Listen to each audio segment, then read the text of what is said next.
Ah, good evening, good evening, good evening. Welcome. I'm comedian George Mason. Ah, yes. I want to come on and promote my show for this Wednesday. Come on briefly and hit you up with this. I got Art Garfield coming in, and Art is very interesting. He's a very talented individual. He's a writer, producer, promoter, director, wears many hats, and specifically, uh, I'm interested in his writing ability. He sent me his book. This is his book here, and this we're going to talk about. We're going to hit on a lot of subjects, many subjects, as much as he wants. It's called Power Wars My Mentor, and I couldn't put it down. There's a page turner, very interesting book about the interworkings of network TV. It's his journey.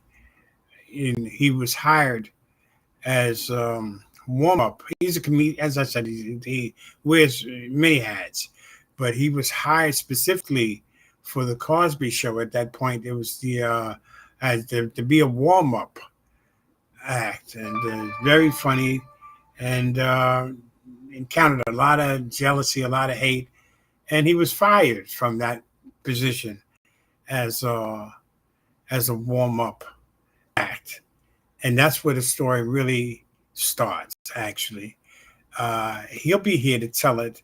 It's like I said, it's riveting. It's interesting, and how he handled it, how he dealt with it, and it's something that should be heard as far as like he writes as college students, anybody that's wants to be in the industry and learn how to navigate their way around, because that game that they play there is the political game is vicious. Talk about backstabbing, just being in the stand-up circuit. I do stand-up comedian, and it can be vicious, just going to the club trying to get spots. He'll talk about that. He'll quantify the difference there, if there is any quantification to be made in regards to just being a stand-up and then working on a major network television program as the Cosby Show was. And this is him here. This is Art. His name is Art Garfield, and and give it his suave bowline look. That's what's up, Art. No doubt. I like that. But yeah, here he is, and like I say, it's a hell of a story, interesting story. But run us through that, and also talk about all the other things that he has going on, ventures and stuff, and what's been popping off, and his journey from day one up until now. And I can't wait. I'm excited about it. I know Art a long time. And we'll talk about that. We'll go there. We'll go back down that lane, and also we'll talk about some upcoming shows I have as well on the 23rd, which is next Wednesday, not this Wednesday, the 16th, with Art Garfield. I have the 23rd. I'll have Sedan, the God of Sound. And Sedan's got new music. He's got a new video. I don't know if he's shooting it or if he's gonna shoot it. He'll fill us in on that. But and then the 30th, I'll have Eddie OJ from the Clientele Brothers. And I don't know if Eddie's coming with Will and with Mikey D, but I definitely have Eddie booked in for that slot there. So this Wednesday, on the 16th, I have Art Garfield, okay, and the 23rd, Sedan the God of Sound, and the 30th, Eddie OJ, okay. So tune in. I'll keep you posted, and you see my flyers. I hit you up for an invite, and so come in, tune in. It's 8 p.m. Eastern Standard Time Wednesday. Okay, this Wednesday, and have a good evening. Like I said, it was just short, just brief. I just want to remind you today's Monday, the 14th, Wednesday, the 16th. Art Garfield, don't miss it. And Artie, and here we go. Show some pictures. Here he is with Big Perm from Fridays at Faison Love. Where are you, Faison? And he makes the circuit. He's been with everybody in the business pretty much. He's worked with, so many business. He wrote his first uh, commercial with Steve Harvey. Well, he actually wrote it for Steve, and I'm talking about Art Garfield. And he's done a lot of commercial work in the advertisement field, and like I said, he'll tell you about it. But the interesting story is that one that just blew me away. And he got fired, as a stand-up, and he showed up to work. He showed back. He's crazy, but the way he tells it, the way he worked it, the way he finessed it, he finagled it. It's just it's something I don't know if it's ever been done. Ever, with what was that Friday? How was Ice Cube? He got fired on his day off, but yeah, but Art, he got fired and he went back to work, huh? Why? Because Power was his mentor. That's the deep part about it, huh? How he worked it. He had more clout in there than the directors and the producers, the people who were over him, and they were freaking out every time they see them. They didn't understand it. They tried to get rid of him. They couldn't get rid of him, and yeah, I was looking for part two of the book, man, because like I said, it was a page turner. It was riveting. I couldn't, I'd wake up to go to the bathroom, take a piss, and I'd grab the book. Matter of fact, I put the book in there, in the bathroom with me, huh? How about that? But yeah, so it's like that. But yeah, so let me see. Here's the book. I have it close by. Let's see. Here it is. The hard copy. But this is the one here. Powell was my mentor. Yeah, so yeah. It's one of those books after it's so good. You want more pages. I'm writing a book too. And I've been writing this damn book for I don't know, it seems like forever. I don't know where the cutoff point. It's a book of memoirs. And I just every time I go into it, it's like, damn, you know what I'm saying? It's like I got more stuff to write. I got more stories. I see there's layers, and it's writing a book. It's an art to it. It's a skill, most definitely. And I haven't mastered that, obviously, as I've been writing this book for who knows how long. And it's yo, what up, partner? Eddie P on the check-in. God bless you, brother. I see you woke up, got something to eat. That's my buddy. That's Eddie Prather. Um, from Florida. He's in Florida. He's back in New York now. Yeah, okay, he's from Florida. Lived in New York for over a lot of years, and actor, comedian. He does stand up as well, and he worked the circuit back in the day, the soap opera circuit. He was one of the first black actors to crack that nut to get into the soap. You got to be talented to to get into that venue, and he's been around as well. And he was in a classic cult movie called Warriors, huh? Giving up my clapper starting uh, fade on me there a little bit. But yeah, partner Eddie, he's been around Warriors and several other vehicles and venues. And I remember when he was at the Salt and Pepper Mine Company doing his stand up. He doing, what did I like to do an hour of material to stand up there and be funny. And you're gonna have people, fucking with you, hecklers and stuff, and you got to be ready for any and everything. But it's not easy. It's not easy doing 5 minutes. And also, I want to give a shout out to my man George Diaz. George, God bless you. Thank you, brother. George is my Latino brother. He has a club in Brooklyn called Brooklyn Made. And let me show the club picture, flyer on 1241. Uh, what street is that? Uh, 1 second. It was I was there on this past Friday, and it was good. It's got a lot of potential there, and I just went up for a few minutes just to keep the jab out there, as they say, working some stuff, working some new stuff, and trying to keep it sharp. And here it is. Oh, here, 1241 Halsey Street. Yeah, and it was good. I enjoyed it. Good vibes, good positive people. They showed me a lot of love, and I appreciated George for that. He had his man there, Evan. Evan, thank you, Evan. Evan was took a lot of patience, a lot of time walking me through the process there. And I'm a vet, no doubt about that.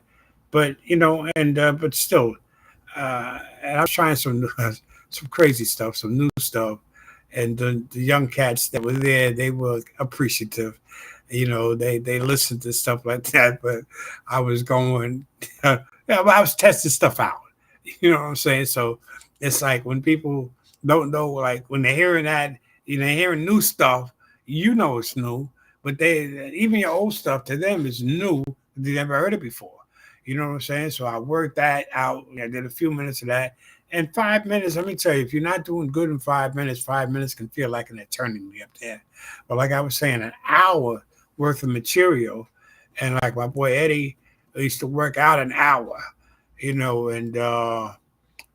yeah, you know what I'm saying? And give you a new hour every time that he went up there. He might do two shows and give you 2 different hours. So that's a lot of material. Some of the stuff might be improv, but even to do improvisational comedy, you have to be on point. And like when I was hosting the hip hop annual Springfield Day, and it was good. And I'm not, really hosted a venue of that size before in regards to the number of acts. Had well over 20 acts, and caught a heckler dude that just wanted more attention than the acts itself. He wanted to turn it into something else, and I didn't bite. I didn't, go into his where he wanted to take it.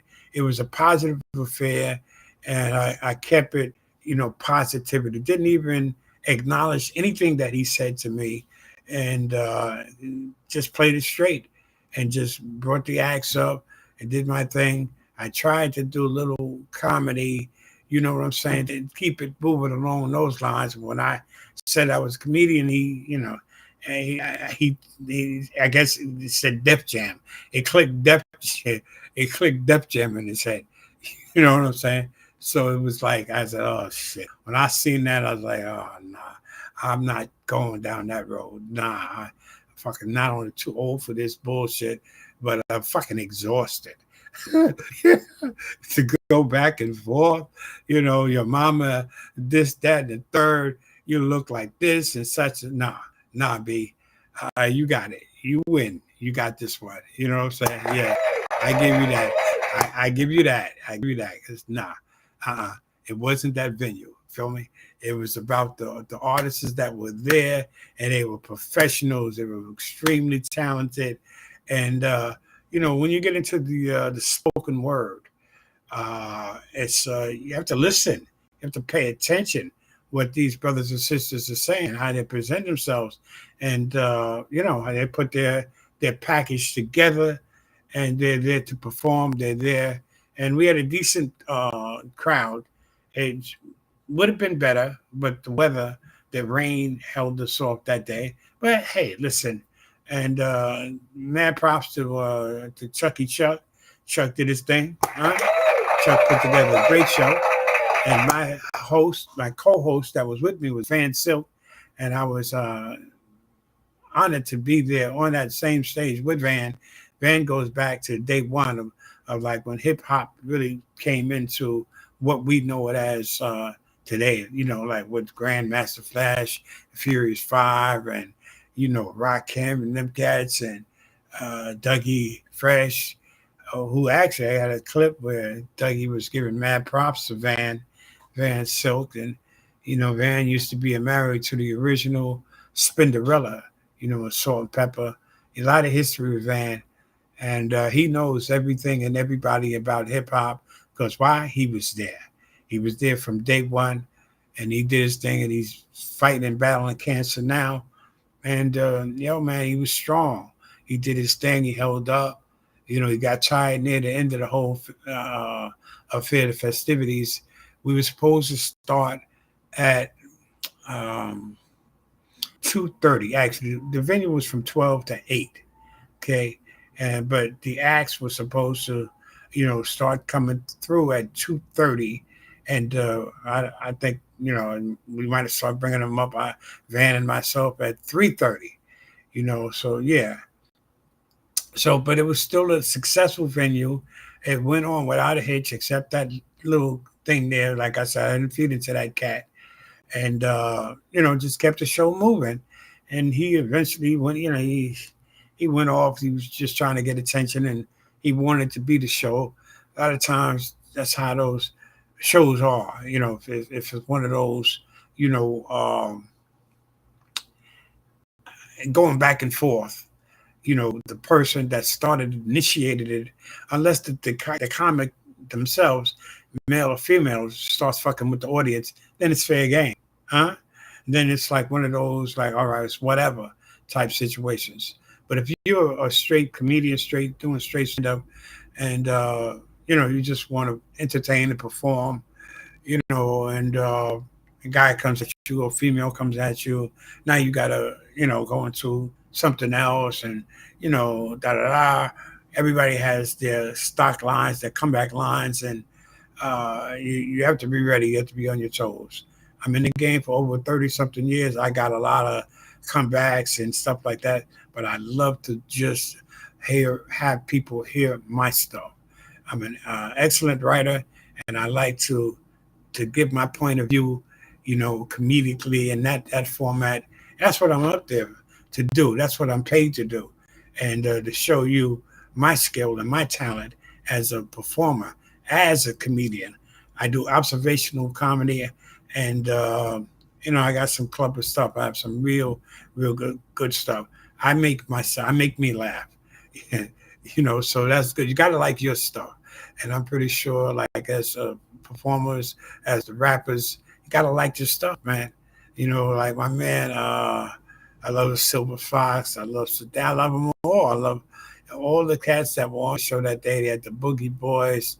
Ah, man, it was just incredible. And Chucky Chuck got up there, did a few minutes. You gotta like your stuff. And it's a beautiful thing. You're a great writer. My partner says, Eddie Prather says you are a great writer for sure. I thank you, partner. I appreciate that. But yeah, and some people I might be a little bit out there for some, out there in a sense of like my way of how I see things. But I put it in a funny context. I did drugs. I talk about that. I talk about real life. That's what a comedian does. He or she talks about your truth. Put it in a funny form. You don't want to get too hung up and too like when Rock, that show, that TV show, Rock, it got too preachy, got too messagey. You start watching Rock, and I had to go to therapy after watching Rock. You know what I'm saying? Rock got deep. You know what I'm saying? But you don't want to get that with the audience. You just start falling apart. You're getting emotional. You can't get, you know what I'm saying? Yeah, partner says, yeah, you are a little bit out there. You know what I'm saying? But yeah, but it's all good. But yeah, you don't want to, like Lenny Bruce just got too caught up with the Constitution, and, he's funny, but then he just got away from it, when you start trying to, get too messagey, that kind of thing. But it's all good. I see a lot of these young guys. When I saw on Friday at Brooklyn Made, a lot of these young comedians are, they're searching, they're finding themselves, like I say, experimenting, with 5 minutes. Like I said, 5 minutes can be a lifetime when you're on stage. And these guys are brand new, a lot of them. You can see it. They come up with their notes and stuff, and they're searching through it, and they'll be okay. It takes time for sure, and that kind of thing. But it's all good. But big shout out to George Diaz. Like I said, thank you, George. Like I said, your staff, man, they showed me mad love. And I really appreciated that, man, because it made me feel comfortable. And I could have went up anytime I wanted to, as he told me, but I chose to stick around and to see, to feel it out, the ambiance and the whole thing, and the room itself, the what it was offering, and the vibes were on point. So I had a great Friday night, and yeah, so I do right. I'll be back there, and checking it out and doing my thing. So, but yeah, so this Wednesday, I'll have Art Garfield. Join me for that. You don't want to miss that, because that story, man, about how he's working, he's making great money doing the warm up act. Back then he was like, I think I forget, I don't know the year. Art to tell you, he'll tell us, tell me. The second Cosby Show with Dougie Doug, Felicia Rashad, some great actors and stuff, and of course Mr. Bill Cosby. Yes, and he's getting like 1,200 a week, huh? Yeah, you're doing comedy, you work in rooms, you're not making 1,200 a week, huh? Even on the road, when I'm doing the road gigs and stuff like that, you'll stumble into something real sweet from time to time, And I've been in Mexico, Cancun, Mexico, all throughout the country, all over. I work for an agency called Creative uh, uh, Entertainment in the South, right? And Charlotte, North Carolina. I got a story about that as well. That's where Steve Harvey and Cedric and those cats came through there, DL, but, yeah, they had a ton of rooms, like 80 rooms back in the day. So they sent me all over the place. But that was just one agent. You try to hook on as many agents as you can. That keeps you working, that keeps you busy. I did like 46 weeks out of the year. I stayed busy, and then I got caught up with the drugs and stuff like that. And that was a whole nother story. But yeah, even while I was performing, I was in my room and stuff. I'd be getting high and all this other, I didn't have focus. And that's what I learned, after the fact. You have to have focus. You have to be serious and dedicated on anything that you're doing, and not just the say creative arts and such and so on, and anything. You have to have focus. From day to day. My partner says, he said, bit out there. He said, second thought. A lot out there, but it's all good. I get it. But yes, your focus, and keep it there, keep it that way. But yeah, so it's all good. But I'll see you guys Wednesday. I want to thank you for tuning in. I'm just glad I checked it out too. I was glad my chat was working last Wednesday. I don't know what happened to my chat. Few people came on, and I didn't see anything as far as the chat.